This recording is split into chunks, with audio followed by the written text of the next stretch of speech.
Well, hello. We're in Deuteronomy, chapter 19, and I think we'll do the whole chapter in a one.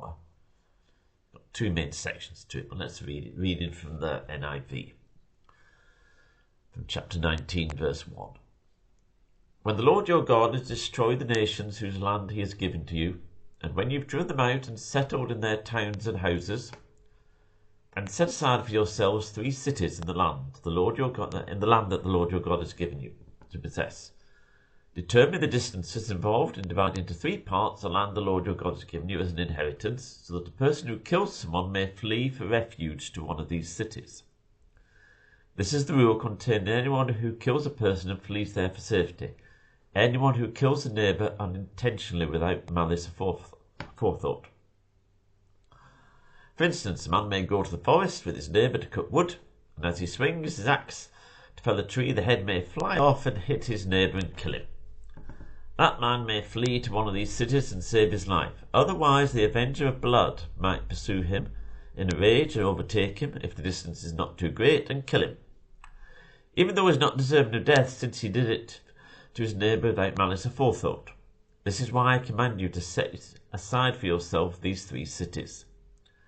If the Lord your God enlarges your territory as he has promised on oath to your ancestors, and gives you the whole land he promised them, because you carefully follow all these laws I command you today, to love the Lord your God, to walk in obedience to him, then you are to set aside 3 more cities. Do this so that innocent blood will not be shed in your land, which the Lord your God has given you as your inheritance, so that you will not be guilty of bloodshed.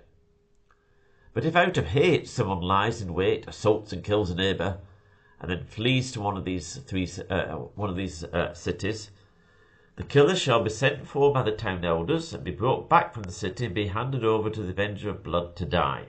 Show no pity. You must purge from Israel the guilt of shedding innocent blood, so that it may go well with you. Do not move your neighbour's boundary stones set up by your predecessors in the inheritance you received in the land your God, the land that the Lord your God has given you to possess.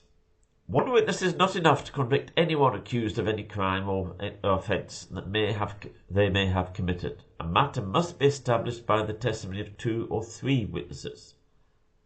If a malicious witness takes the stand to accuse someone of a crime, 2 people involved in the dispute must stand in the presence of the Lord before the priests and the judges who are in office at the time.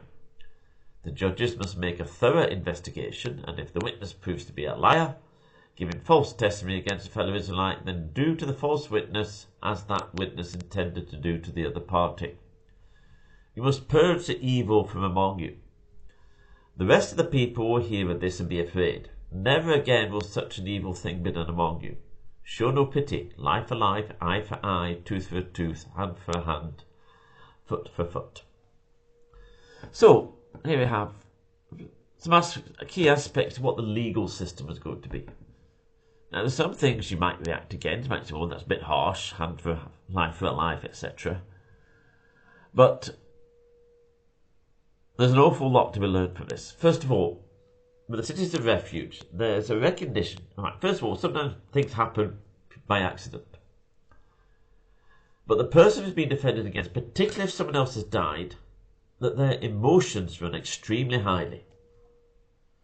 And these cities of refuge were put there to stop this event leading to even more trouble. So that someone whose relative or friend has been killed accidentally, that they're oh, he's guilty, I'm going to go and kill him. That the law must not be based on emotions. Now, if you look at our own legal society and legal system and debates about things, we are moving very along the lines of relying on emotions, emotive arguments rather than facts, and that is a very dangerous direction to go in. But at the same time, this fully recognises that some people try to take advantage of this system of the cities of refuge. They have deliberately killed someone. They run to a city of refuge. Oh, I'm safe, I didn't mean to do it. Well, God knows full well that this happens. So if that happens, the matter is to be investigated, and then the person who's falsely claimed they're innocent and or a big mistake or an accident, they have to be handed over and to receive the due penalty. And you see, they're to be handed over to be killed. And you think, well, that's not fair, that's not fair.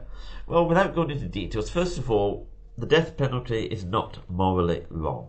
It has to be treated with extreme caution. And one of the key things that runs through all this is justice has to be seen to be done. And problems arise, and we see it, you might even see it in your own life, but you certainly see it in society around you, around us, that problems arise when justice is not seen to be done, where it seems that people get away with it, or do not receive a proper punishment. At the same time, when you have strict punishment, there's a recognition in this of sort of people trying to take advantage of the system and human fallibility. So that's why, or part of the reason why, in the next final section, we get there must be at least 2 or 3 witnesses. You've got to have 1 witness is not enough to convict someone. And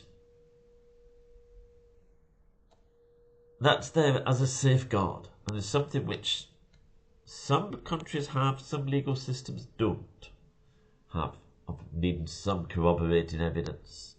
Doesn't necessarily need to be another person, it could be DNA type evidence or something like that. And then someone brings a false accusation, which happens. It has to be carefully investigated, and if the witness proves to be a liar, then he receives the punishment which the person he was essentially trying to get done for a crime he didn't commit. This false witness receives that punishment. So that, again, there is this serious emphasis on justice here. And then the section, or the chapter finishes with the life for a life, eye for an eye, tooth for tooth, etc. Notice that the emphasis here is on justice, not on emotion. So our society very much is going the other way, increasingly so, has been doing for an awful long time. That justice has been sliding down the scale, and emotive reactions have been ramping up the scale. That is a very dangerous route to go. Amen.